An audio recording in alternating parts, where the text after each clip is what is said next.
Welcome back everyone, and thank you so much for visiting our channel, Metaphysical Awakening. And also, Happy New Year everyone.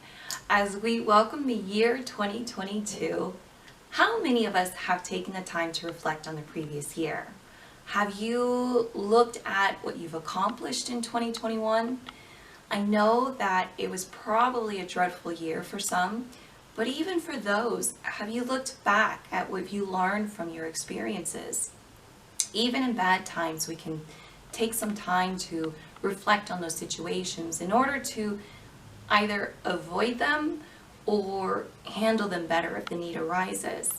We can be quite ingenious when it comes to getting through situations that may overwhelm us or when we're burdened with a lot of responsibilities. Come what may, we can overcome them one way or another. So, what about those accomplishments? And the reason I ask is because we're often too busy to give ourselves a pat on the back. We don't reward ourselves once in a while to celebrate moments that we should take the time to celebrate. If we don't give ourselves any credit for what we've done. Is there a danger in that? No, I don't believe so, but we seem to go on in life these past couple of years since the beginning of the whole pandemic to be like a hamster in a wheel, running and running, but going nowhere and achieving nothing. So if we make this a habit, it doesn't seem good for our mental or emotional health. I feel that each year could be celebrated, whether we had a good or a bad year. And the reason I say this is because each year is a year of growth, whether it was good or bad. There were moments I reflected on in this past year that one wouldn't say good essentially, but there were major gains for me and helped me catapult in regards to where I'm now. Otherwise, my progress would have been slow if I had not properly reflected on those moments. I also reflected on the many good moments I had and major accomplishments I made, and a realization hit me that in fact, I had a really good year. If I had not truly taken the time to reflect on those moments, I would have seen that year as just another year of the same old. But looking back, I realized it definitely wasn't the same old year. It was actually a special year for me. And I did quite a few things last year that I had not done before, and I believe that added to an interesting year. I gained quite a bit from those experiences, including some happiness.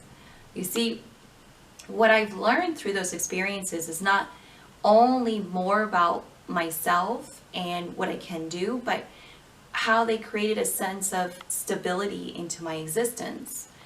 I know that sounds deep, but true. There were things that I'd done that added that continuity, in a sense, to my day-to-day life. And I wanted to share some examples with you and explain what I mean in regards to what I just said.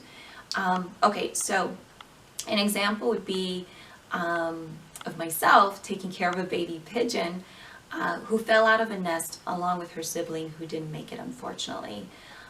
As I was walking one morning with my two pups, Calypso and Titan, I saw a baby pigeon on the sidewalk cuddling up against a building, staying away from the people that were walking by in the street. But not so far away, I saw her sibling on the street and could tell that the impact of the fall killed him instantly. She made it somehow, as young as she was, but I could see she had some feathers on her wings already at that time, whereas he didn't. So I suppose she glided down as she fell out of her nest. I quickly took my pups home because they're not fond of pigeons, and came back with a paper bag to put her in and took her home. For about 3.5 weeks, I fed her throughout the day with special food for baby birds and watched her develop along the way. Now, it was an interesting time for me. I learned a lot about taking care of baby pigeons and did my best not to get too attached to her because I knew, she had to return to the wild eventually. She was ready to fly out on her own at the end of the 3rd week when I saw that she could fly from one place to another very skillfully. So the day eventually came when I knew I had to take her to the park where my pups and I go to every morning and leave her there to socialize with other pigeons. It was an emotional morning for me, I have to say, because even though I tried to keep my distance in a way so that she wouldn't get too attached to me, she was still a baby, you know. She still needed nurturing and to feel protected, as is the case with any babies in nature. So, of course, when the time came to let her free, I became quite emotional. For some time, I looked out for her to see if she was around when I walked around the park, but it's hard to tell at times. I think I did see her once, eating among the pigeons, other pigeons on the grass, because of, you know, the shape of her neck. She has a slender neck. And I do worry sometimes about anyone wearing purple at the park, because when I fed her, I was always wearing purple latex gloves, which were the only ones that I had at the time. And I noticed that every time I put them on, she would be chirping really loudly. Or when I put on a purple shirt, she would start chirping really loudly because she equated them with like feeding time. And so I would worry about, you know, like if anyone would walk through the park wearing like a purple shirt or purple top or whatever purple that should be clobbering them for food. And actually one week ago or 2 weeks ago, I was talking to a good friend of mine who walked out of a building, and she turned to walk home. And basically a pigeon slapped her in the face with both wings and just like took off. And I had to ask her if she was wearing purple at the time, and she said no, of course, but we were both laughing because, you know, she knows the story behind the purple latex gloves. But anyway, it was a unique experience for me, which was both worrying in the sense that I was worried all the time about her growth and her development, whether she was getting enough food, making sure my pups, you know, like didn't kill her, because at some point she was no longer afraid of them. She would just fly within their vicinity without any fear. But anyway, it was also a beautiful experience because she did grow very beautifully, actually, and observing her behavior and development was very funny at times, and a very good learning experience for me. So to actually take the time to observe that experience in itself was eye-opening for me, because it was not only that it was like a completely new experience for me to take in, you know, a wild animal and rehabilitate her in a way, but to also become attached to her and then let her go and everything in between. It was just a wild experience for me, and certainly unplanned. But it does make me happy just thinking about it. There are quite a few laughs in the process. One thing I decided to add to my life is taking care of indoor plants. And if you haven't already seen it, I made a video on the energy that plants give off in our home. Well, the idea for that video came from taking care of my neighbor's plants while they were away on holiday during the summer. And during that time, I realized a major improvement in the space where, you know, I kept them. Their energy certainly reverberated throughout the room, and it gave this space an entirely different feel. Now, I got a little plant happy, so it was a little time consuming at the beginning until I got the hang of it, but it's definitely been worth it because of the feeling they give me as I'm watering them. I'm washing their leaves, because, you know, at times they'll have like this layer of dust. I check the soil, check them for insects, do whatever it is that's necessary for, you know, when it comes to caring for plants. And this whole activity has been very, very calming for me. I really appreciate the beauty that each of them display and how powerful their energy is together or alone on my energy frequencies. It's quite healing and grounding.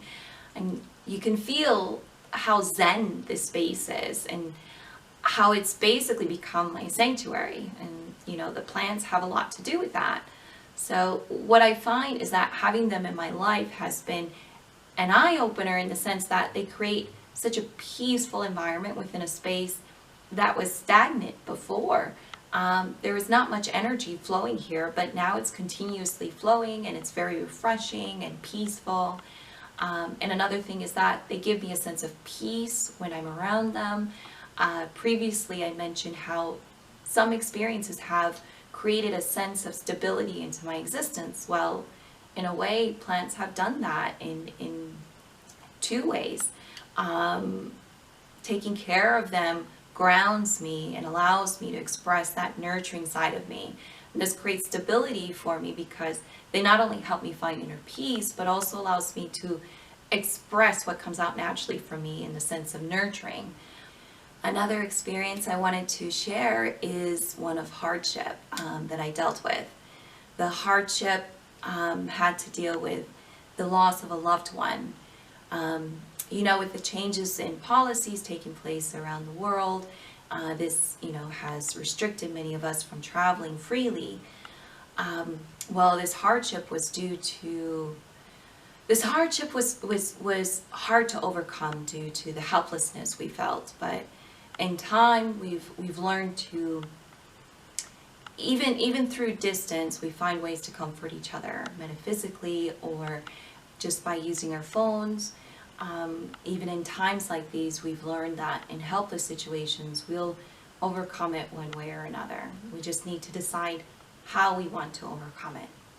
Of course, at times I think back and feel truly sad within my heart, but knowing he's around all the time and being able to hear his voice when he's around is truly comforting.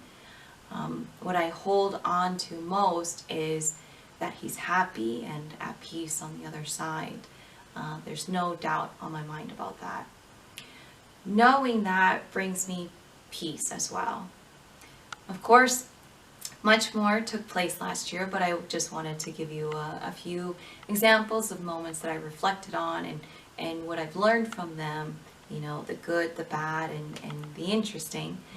I hope you as well had some time to reflect on your special moments and give yourself credit for those, for the achievements you've made, big and small, and any new things you had done.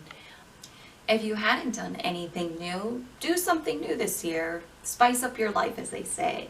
And when you reflect on those difficult moments, reflect on what you've learned from them, what you could have done better, or better yet, what good came out of them. You see, we learn from every experience we've had, the good and the bad. It's how we grow, develop, and evolve. So, well, thank you so much for coming by our channel, and stay tuned for more videos coming your way. I'm working on several projects this year, which is very, very exciting, but it also means that I won't be able to put out as many videos as I had done last year, but I'll do my best to do so regularly. I hope you all have a beautiful new year in the year 2022 and have some exciting plans set for this new year. I have a feeling that this is a year of growth for many of us and also a year of learning. So thanks so much for returning to the channel after the long holiday break, and we hope to see you come by for the next video, which will be coming out soon. Have a beautiful day and take care of yourself and your health. Take a moment to think about something you did that made you happy and smile about it. Be happy and be kind to yourself. Take care, everyone. Bye.